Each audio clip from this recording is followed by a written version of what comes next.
Olá, olá, tudo bem com vocês? Eu espero que sim. Sejam muito mais que bem-vindos ao Caos na Matrix, o podcast onde entramos e adentramos mais adiante no mundo da subjetividade para falarmos de filmes, séries, universos fodásticos e, principalmente, literatura. Sendo a temática do nosso programinha de hoje. Tendo isso, não poderia faltar pessoas maravilhosas que complementem sobre cada assunto que é debatido aqui. E depois de tantas indas e vindas da vida e outras coisas que a gente não pode controlar em meio a essa vida, professor de Sociologia e História. E, se não me engano, é lá do Nordeste. Acho que isso tu pode me corrigir também, né, Alan? Diga lá. Errou! Errou. Errou feio, errou rude. Sou do Norte. Nortista de coração, viu? Perfeito. Muito bem. A partir de muitas das nossas interações, a gente tem uma ligação em comum que é com Duna, seja literatura ou pelos filmes, assim como os demais membros do podcast aqui do Caos na Matrix.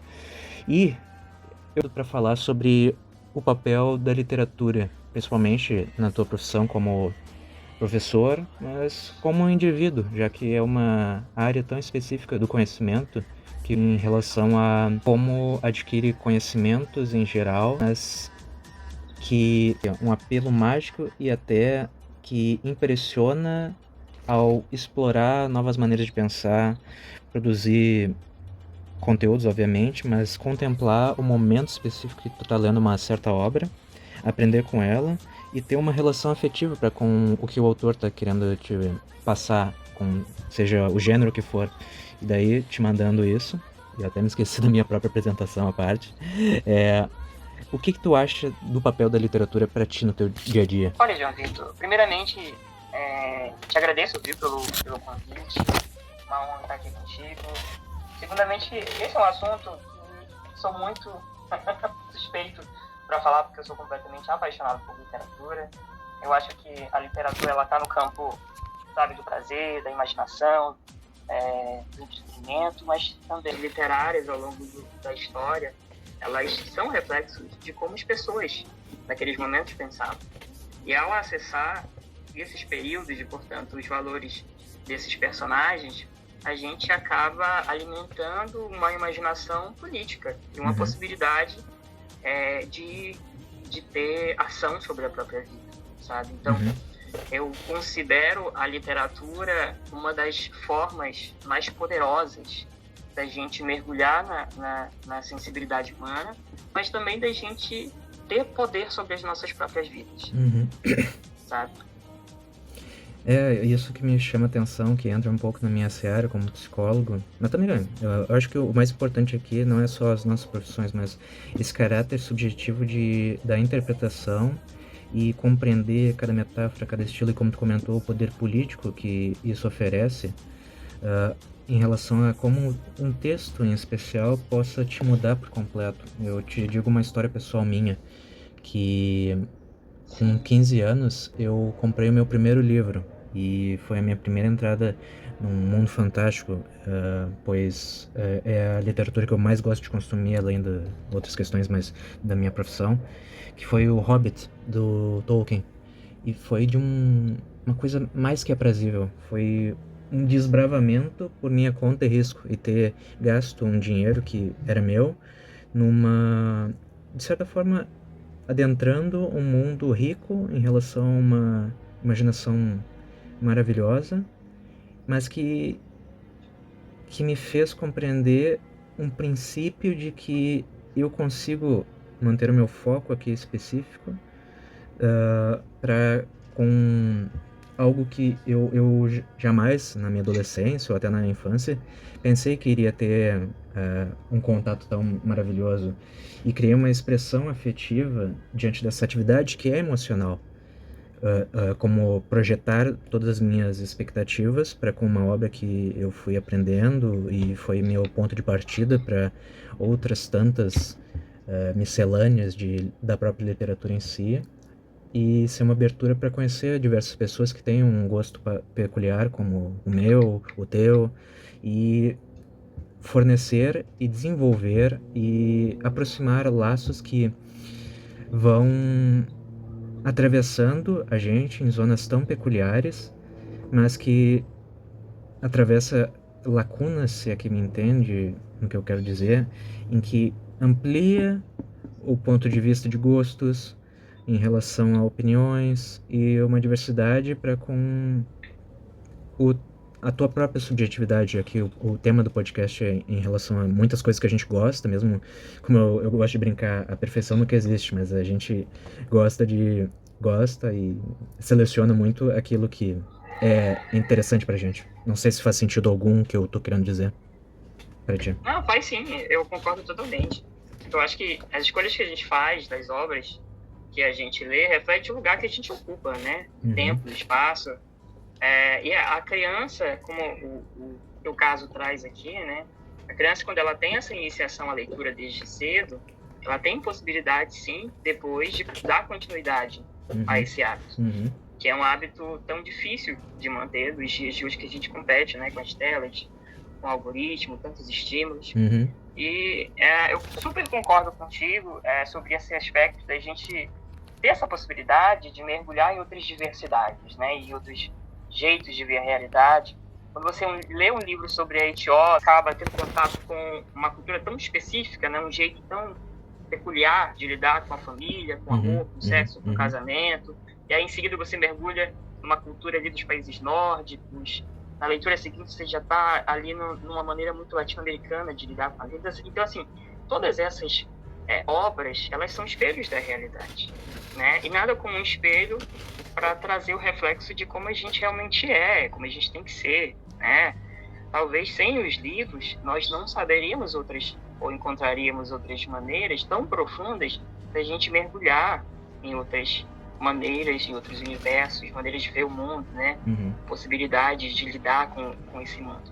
Eu gosto muito de levar a literatura muito a sério. Legal. Sabe? Eu não sou muito da literatura só como entretenimento. Embora eu leia muitas obras para passar tempo, para rir, eu gosto bastante de leituras que me incomodem, que me façam chorar, refletir sobre ditaduras, sobre valores que eu considerava repugnantes, né? Então, assim, o livro ainda é um objeto cultural que nos oferece muitas possibilidades da gente lidar com o desconforto. Perfeito, sabe? perfeito. Você mergulha no desconforto.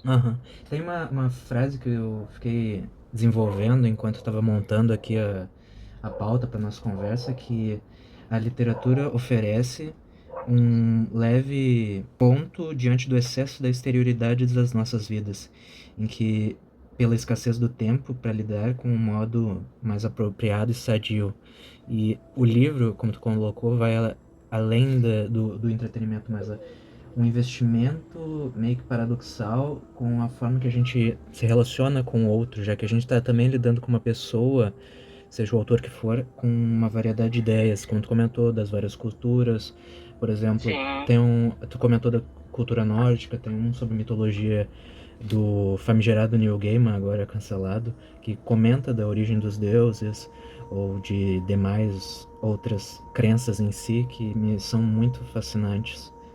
Assim como a filosofia e demais outros ramos do conhecimento que me fizeram ter sair da caixinha, sair de um, como é que eu vou dizer, de uma bolha específica, ou como a gente colocou numa interação muito particular nossa, numa prisão específica de opiniões à parte, e que traz um caráter pro leitor, que é quase como eu até coloquei numa monografia minha, ser o próprio analista e analisando do momento que está captando, projetando tudo nesta obra, além da grafia que está sendo exposta ali, mas deixar que esta linguagem habite dentro do seu self, do seu eu, dessa sua própria instância particular, sabe? E muito do que eu te admiro em relação seja nas nossas próprias interações, é a forma como tu tira das críticas de cada obra.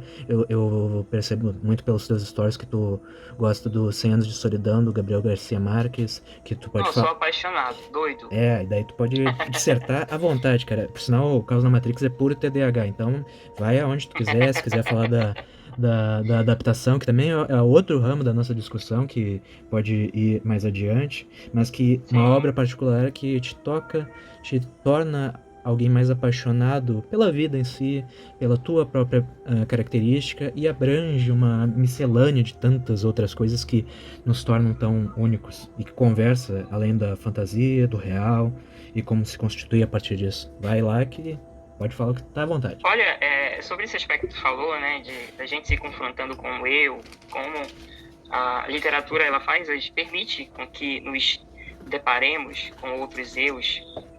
Eu gosto do aspecto psicanalítico, né, dessa conversa. Uhum.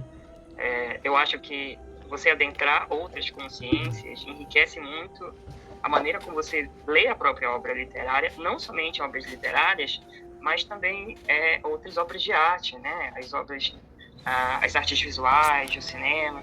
Agora, especificamente sobre como a gente adentra a subjetividade pela literatura, cara, eu acho uma coisa lindíssima. Que outra expressão de arte permitiria que a gente mergulhe por, muitas vezes, meses na mente de um assassino, de um tirano, de um traidor, de um fanático religioso, de uma pessoa que é moralmente ambígua.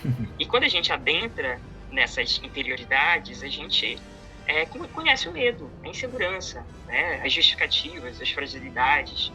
E isso não absolve a culpa de ninguém. Pelo contrário, né? Torna essas subjetividades complexas. Essa é uma riqueza que eu considero muito valiosa, que a literatura vocaliza, né? Amplifica, que é tornar as coisas simples complexas. Né? Eu acho que a cultura pop ela contribui muito para isso, que é simplificar a maneira com que a gente lida com a maldade, com a bondade, né? Sempre o bem versus o mal, né? As jornadas uma coisa do muito herói que fazem a gente... e além de uma jornada muito maniqueísta, creio eu. Exatamente, binária, né, de ver o mundo. Sendo que o nosso mundo e nós mesmos somos contraditórios por natureza, né? A humanidade, ela é contraditória, ela é controversa, ela é ambivalente. E a literatura, ela chega, te coloca na mesa essa missão de imaginar outras maneiras de lidar, né, com essas subjetividades. Eu acho um treino muito sofisticado também, porque acaba descentralizando a gente do nosso próprio ego. Isso. A gente sai da nossa posição fixa e passa a ver, e é muitas vezes obrigado a ver, com muito desconforto, o mundo com outras lentes. Perfeito. Né? Em sociedades polarizadas, como no Brasil agora, né, devido às crises que a gente anda mergulhando, essa habilidade ela é muito preciosa, ela é rara também. Né? Um outro ponto que eu acho que, sobre esse papo de subjetividade da literatura, que eu gosto de salientar, é como a literatura também permite que a gente acesse experiências muito traumáticas, que talvez não faríamos de outra forma, ou que talvez seriam muito insuportáveis se a gente tivesse um contato mais direto, sabe? Ler livros sobre memória de guerra, sobre experiências de opressão, sobre violências estruturais, feminicídios, luto, exílio. Ao ler, a gente cria uma possibilidade nova de linguagem, uma mediação simbólica, né? A gente protege a linguagem e se expõe ao mesmo tempo, sabe? Você entra na dor do outro, só que com uma distância segura, necessária para refletir sobre essa dor, entende? Então, eu considero essa uma maneira muito rica, né, de mergulhar no outro. Entende? Sim, algo, obviamente, já da profissão, mas eu fico pensando enquanto tu diz, que certas obras nos acompanham por anos, sejam as releituras que façamos ou novos desbravamentos em várias tantas outras coisas. Eu gosto muito de Nietzsche com os aforismos dele, que também me enriqueceu muito em relação a quando na época estava como estudante, mas hoje em dia também, pois obras que elas não nos dão respostas, mas que nos fazem formular perguntas e, como tu comentou, oferecer algumas palavras daquilo que antes era uma sensação difusa e ambivalente, como comentado anteriormente. Não é algo automático e, como a cultura pop traz tudo de forma mastigada, se torna uma expressão que o outro tem de mim, ou aquilo que eu encontro e penso, isso daí conversa muito comigo. É um atravessamento que pressupõe, de certa forma, de perceber algo que se desloque da zona de conforto. Então, me vem, seja obras que me atravessaram numa época específica da adolescência, digamos assim, ou agora dentro da adultez, e como poder passar de uma situação muito mais complicada, ou que a gente não tenha algo que possa nos atravessar diante de uma, não é passividade, mas essa implicação que quando a gente lê, a gente se expõe, a gente se deixa afetar e a gente se desloca. Eu acho que isso que torna o cerne da nossa conversa aqui algo tão vivo, uma coisa tão singular e que fica fixo em nós. Ou seja, um rumo diante do desconhecido e que se instaura daquilo que a gente está buscando, algo novo. Pois uma coisa que tu comentou anteriormente é a questão das telas. Por mais que muita gente utilize o Kindle, para mim, é uma particularidade até que vale a pena se discutir é a particularidade do leitor em relação à maneira como está lendo. Seja escrever algo, sublinhar, ou passar um marcador para com alguma coisa. Eu acho isso, ultimamente, toques particulares que para muitos iria ser uma poluição visual dentro da tua própria obra, mas que para mim, dados os toques, eu acho engrandecedor, mesmo sendo exaustivo e muito exagerado, da minha parte, no que eu faço da minha leitura, é claro. Sim, eu considero, João Vitor, que em tempos de tela, de algoritmo, a gente tem conquistado mais espaços para novos leitores, né? Mas existem os pontos não tão bons, não tão legais assim, né, das telas, das redes sociais, que é transformar o livro, o objeto do livro, num objeto de consumo, num item de consumo, né? A sociedade de consumo, ela também coloca a gente, nós leitores, como competidores uns dos outros. Perfeito, né? perfeito. A disputa é para ver quem é que lê mais, quem lê menos, quem lê os melhores livros. Então, isso é típico de um capitalismo tardio e do algoritmo desses novos tempos, onde ler precisa ser performático, ler precisa ser um esporte de alto rendimento. E aí isso é bem complicado, né? Porque eu acho que a gente acaba abandonando uma das coisas mais bonitas de ler obras literárias, de ler, que é o prazer pela leitura, né? Certo. Que o prazer nos mova. E eu acho que o prazer, ele convive sim com as telas, sabe? Eu conheço jovens, inclusive meus alunos, que passaram a ler graças às redes sociais. Há quem trabalhe, né, com redes sociais de literatura, fazendo resenhas.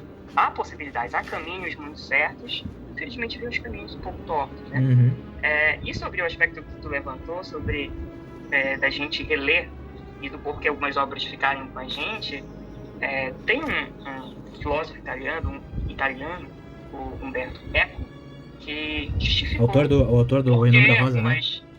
Exatamente. Justificou porque algumas obras acompanhavam a gente por anos, né? Para ele, o motivo de haver tantas interpretações que convidam a gente a revisitar muitas obras como Guerra e Paz, obras como o próprio Nome da Rosa, clássicos, Homero, Odisseia, 100 Anos de Solidão, que é um clássico não só na América Latina, mas no mundo todo, é que obras como essas são muito abertas, né?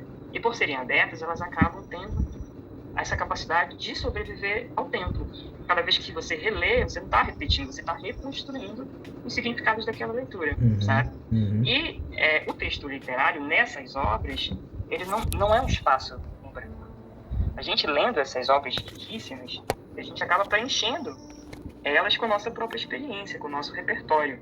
Daí porque cada vez que você lê, por exemplo, Odisseia, lê em uma fase da vida, seja ler na juventude, depois na vida adulta, depois novamente na vida adulta e em seguida algumas vezes na velhice, cada momento que você lê, você vai ter um significado específico para aquela leitura. Isso dá potência para a gente, né? Porque a gente vive e vira coautor da obra. Você lê aos 18 de um jeito, você lê aos 30 de outro jeito, e aí depois de uma perda tu lê já de outra maneira. Quer dizer, a obra é a mesma coisa.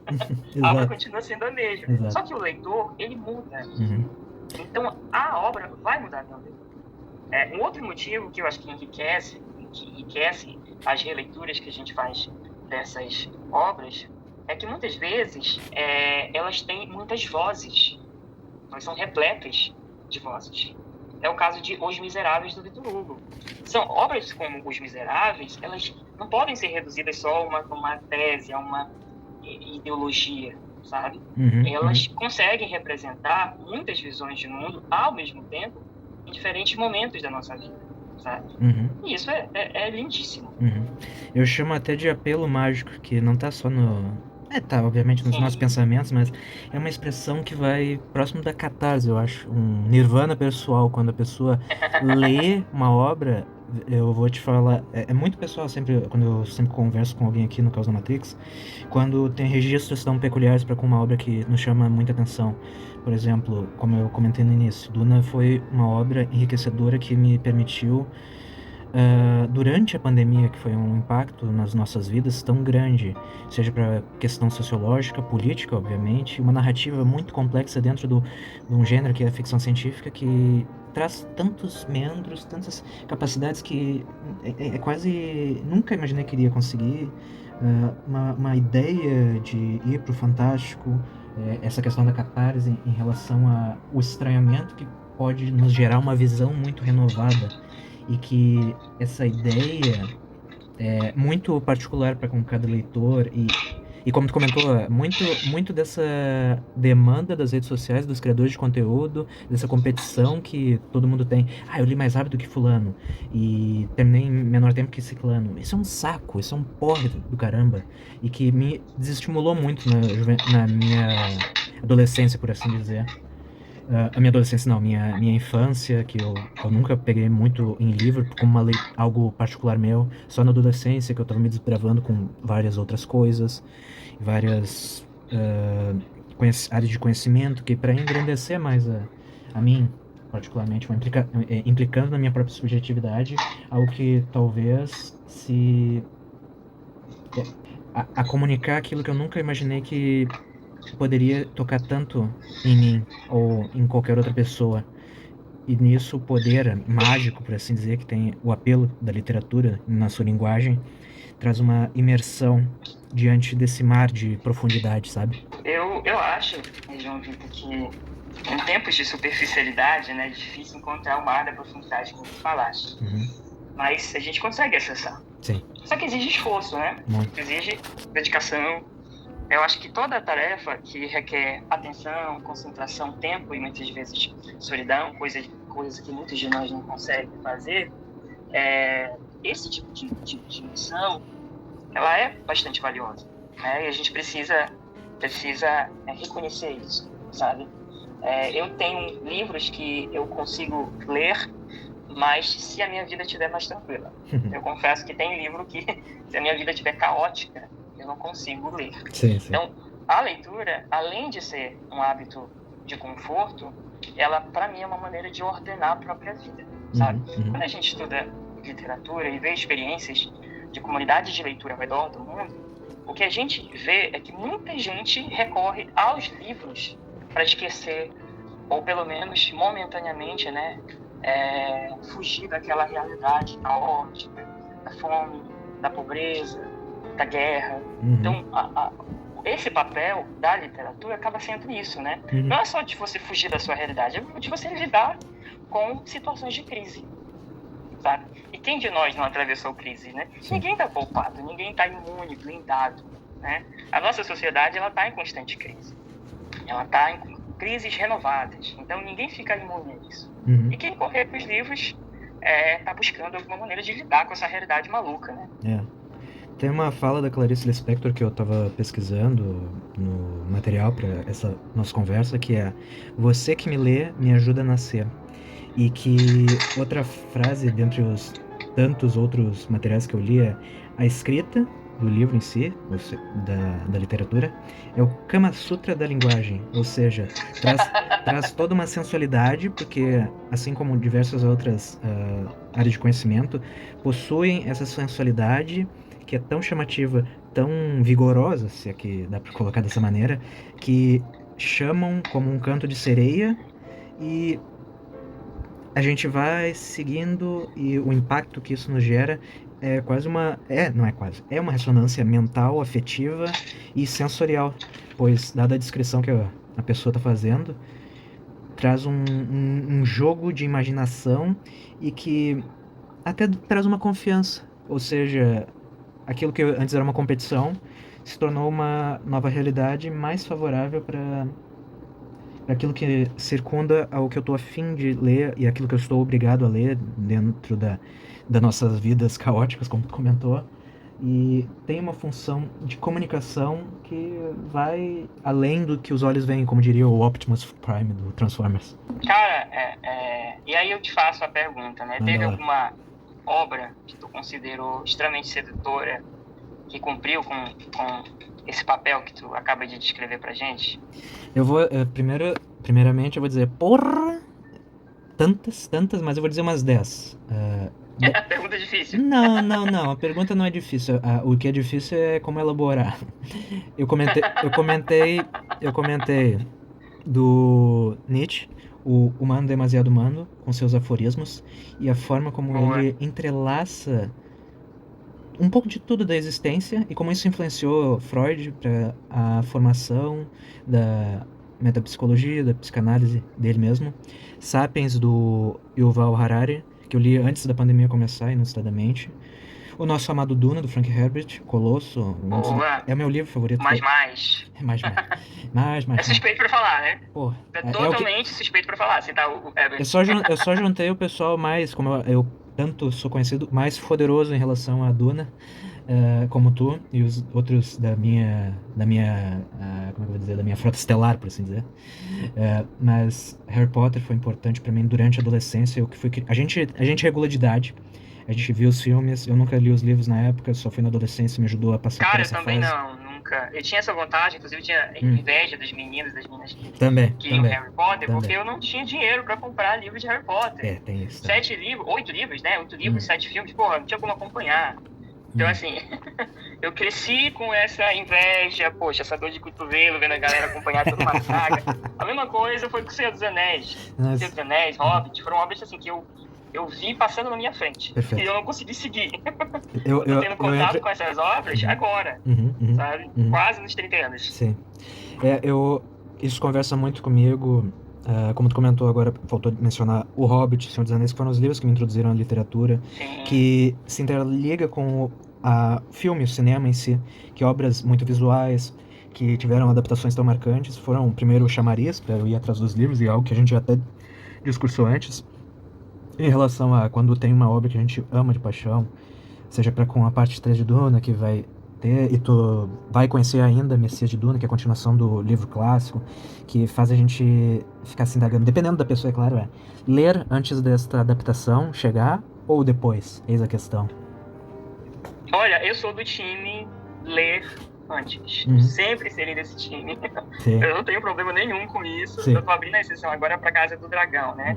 Porque é uma obra um pouco mais densa. É basicamente um livro de história, pelo que eu sei. Total. E o Martin, o George R. Martin, ele segue uma proposta diferente do que a série ela levanta. Então, assim, são caminhos que eles são alternativos. Eu confio muito na série para poder ler depois, porque eu sei que a obra vai me dizer outras coisas, né? Não vai repetir aquilo que eu já vi na adaptação, na série. Mas assim, eu particularmente acho que cinema e literatura são linguagens completamente diferentes. Então, eu não gosto dessa briga besta, né? Dizendo se uma adaptação é melhor que o livro, porque o livro é superior ao filme, à série. Eu acho que é uma discussão tosca, que a gente só perde tempo, ao invés de a gente valorizar, né, o que o diretor tem a nos oferecer sobre aquela obra que ele deu. E depois ler do jeito que você quiser o livro. Perfeito. Acho que é por aí. Eu quero fazer um parênteses a 2 membros maravilhosos aqui do Caos Matrix, os cofundadores, que é o Gabriel Campati, o nosso Guigo aqui, que é aficionado, tarado por o mundo de Gelo e Fogo. Ele é a enciclopédia que conhece de cabo a rabo tudo que o senhor Martin, que tá muito atrasado com Ventos do Norte, Sonho de Primavera. Muito polêmico a parte. E o Victor Lucas... Me preocupa, né? Porque a obra vai mudar de mãos, né? Perfeito. Em breve, talvez, a Netflix, ela tome ali a condução desses projetos. Então, assim, eu acho que essa demora faz a galera ficar preocupada. Putz, será que quando tiver na condução da Netflix realmente vai manter o nível Sim. HBO de qualidade? Depende Não sei. muito O do... futuro dirá. Sim. Muito depende de quem é o detentor dos direitos, quem são os responsáveis, showrunners e a partes, muito da distribuição, da demanda.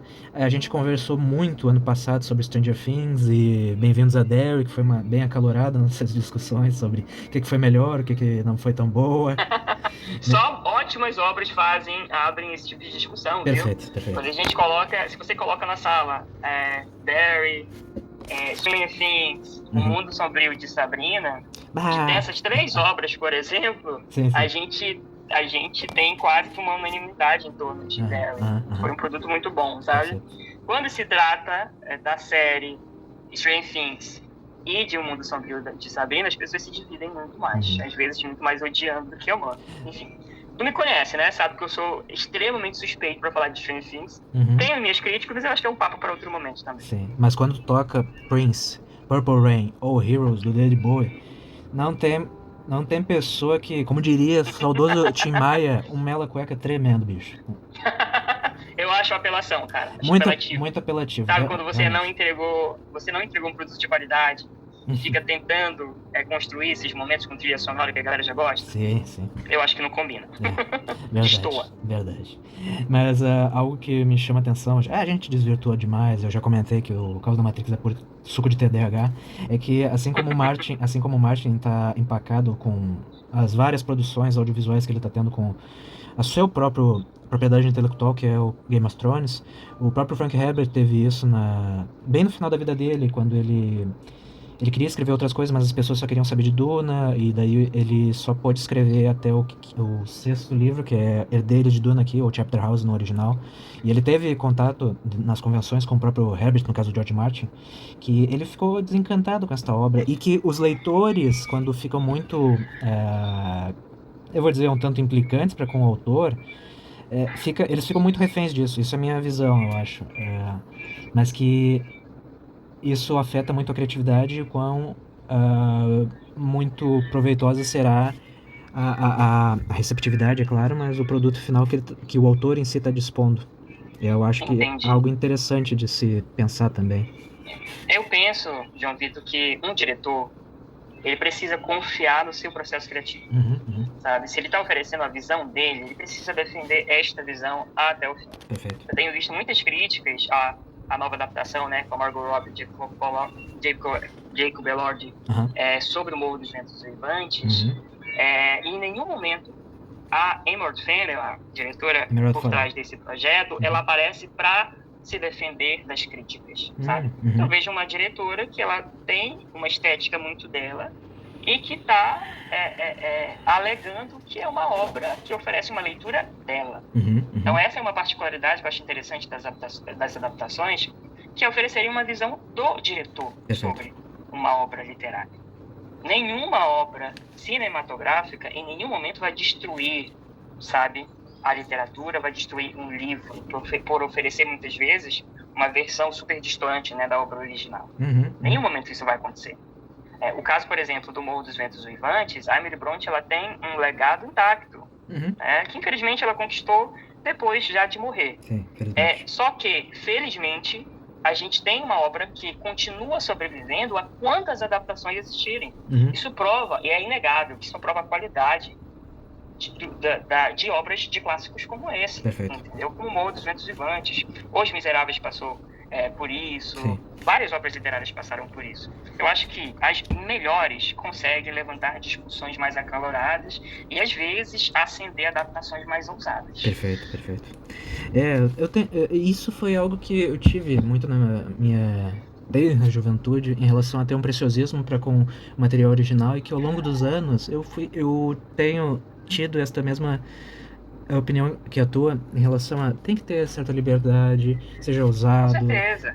Pode ser fiel à essência do livro. Eu gosto muito como Denis Villeneuve, diretor do Duna, teve para com o material, ser fiel à essência e ao discurso que o livro estava se propondo para com fazer as suas adaptações, pois fica refém de algo que fica muito sem propósito. Por exemplo, a gente está tendo o espetáculo que é o Cavaleiro dos Sete Reinos, que é uma obra muito fiel, mas que toma certas liberdades aqui e acolá para com o seu material original, acrescentando alguma coisa ali para com o pano de fundo dos protagonistas, e que tendo, obviamente, uma pessoa muito, muito abençoada, que é o Ira Park, que é o showrunner do seriado, ter, obviamente, o George Martin ao seu lado para proporcionar certa, né, não direi credibilidade, mas certa verossimilhança para com o que está sendo posto em tela e as pessoas curtirem isso.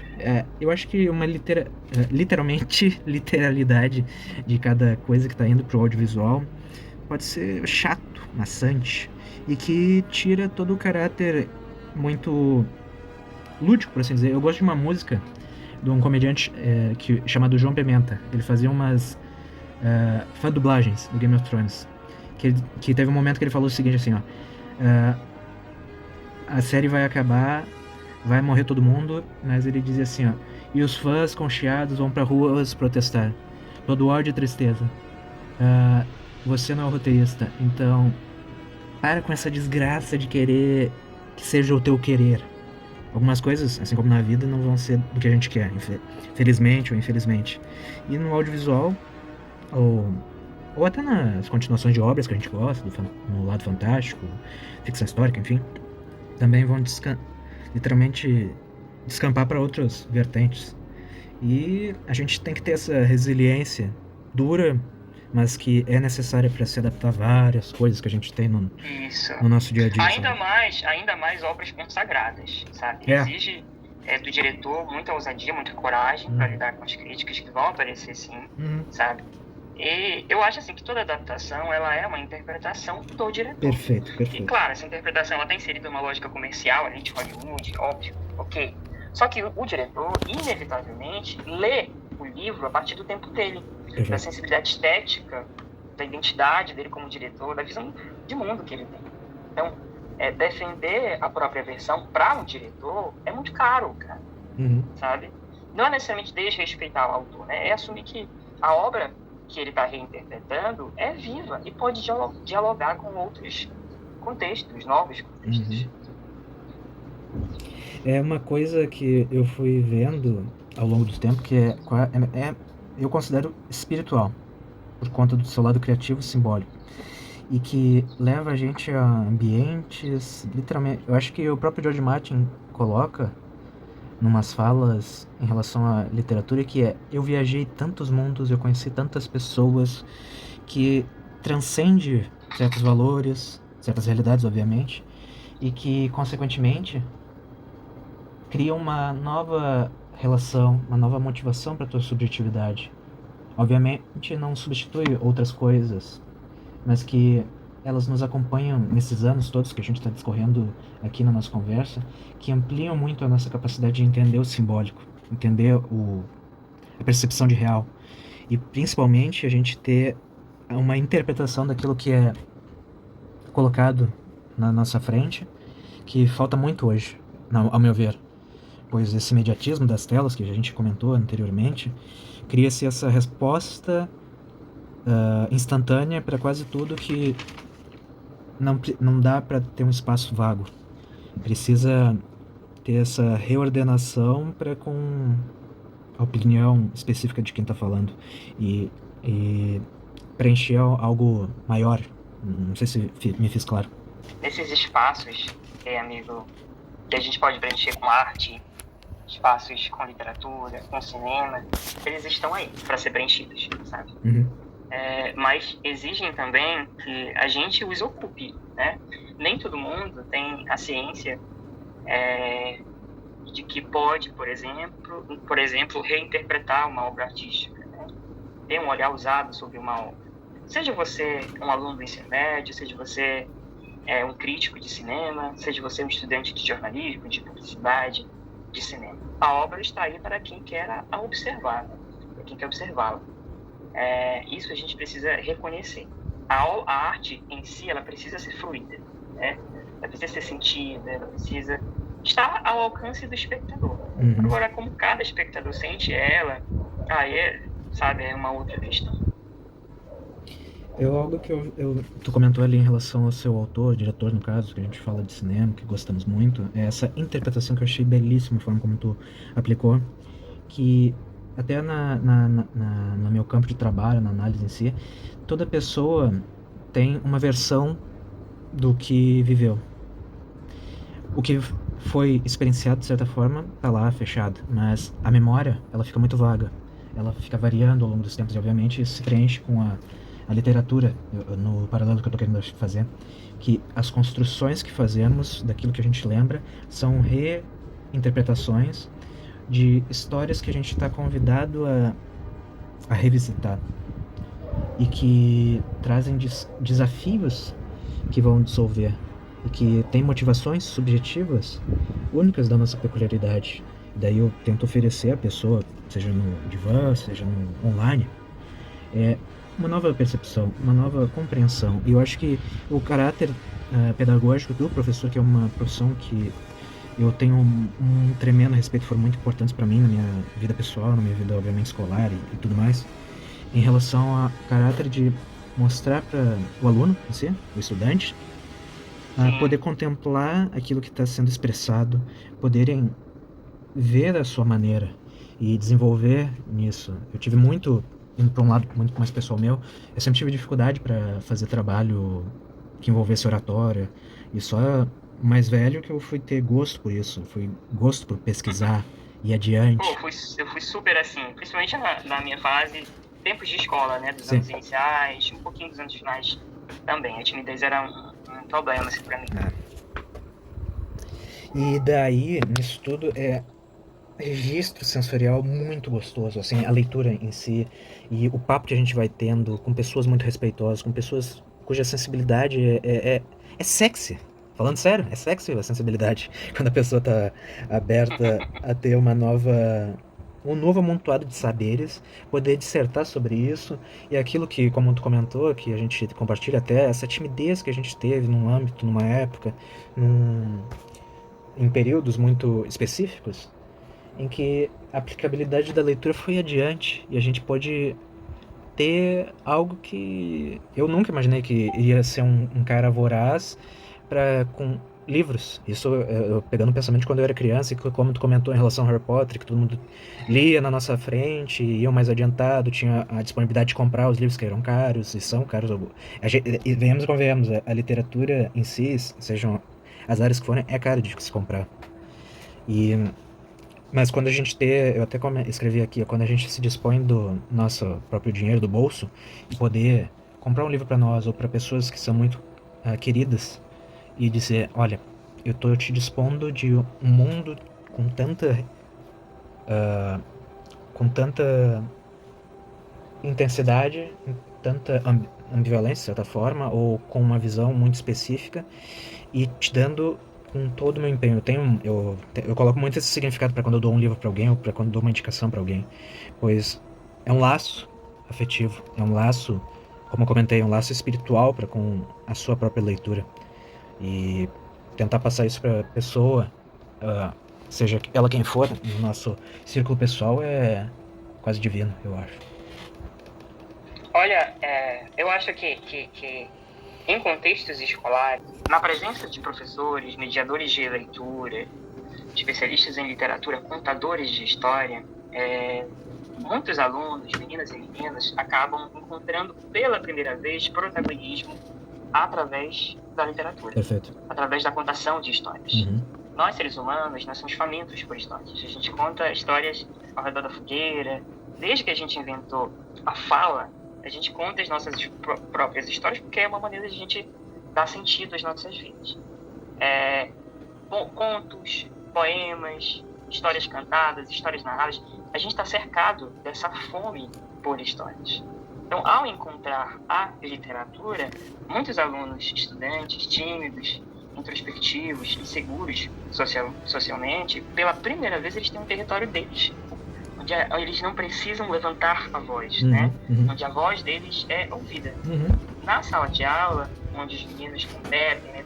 Fala mais alto, ou quem é mais extrovertido, muitas vezes o introvertido é pressionado a ser aquilo que ele não é. Certeza. E muitos desses alunos, ao encontrar refúgio nas obras de literatura, eles encontram outras formas de expressão, né? Conheço muitos alunos que começaram a falar melhor ao ler livros de ficção, e aí começaram a querer conversar com outros colegas, entendeu? Mesmo sendo tímidos, mais reflexivos, inclusive preservando essa personalidade deles, eles conheceram outras maneiras de se expressar. E essa é uma potência muito bonita da literatura. Um estudante tímido, ele pode não levantar a mão com frequência, só que ele pode escrever muito bem, de maneira profunda. Então, veja como a literatura ela acaba sendo uma maneira de dar agência, de dar voz, mas também de legitimar a interioridade, né? A personalidade desses meninos e dessas meninas. E existe uma coisa muito poderosa nisso, que é transformar esse silêncio numa potência. Quando o aluno percebe que a leitura de um texto dele é válida, é bonita, é interessante, que amplia a discussão ali na sala de aula, eu já passei por isso várias vezes, né? Meninos muito tímidos, que ao perceber que a gente valida o que eles escreveram, histórias muito bem contadas, alunos que escreviam muito bem, eles recuperam ali alguma estima, uma autoestima. Né? Então ele deixa de ser só alguém que ocupa uma cadeira e passa a ser alguém que produz sentido. Entende? Essa experiência ela muda a relação que muitos têm com a escola inteira. Além do que, muitos personagens literários que esses alunos muitas vezes encontram nas histórias para onde eles querem buscar refúgio são figuras como eles. Empatia para com o personagem em si que está vivendo. Isso, personagens introspectivos, ambíguos. Ele percebe que ele não está sozinho. Se identifica e percebe que o mundo interno dele, que muitas vezes é invisível para a escola, muitas vezes para nós próprios professores, né, tem valor, tem importância. Então, é muito bonito como a literatura ela cria essa mediação emocional.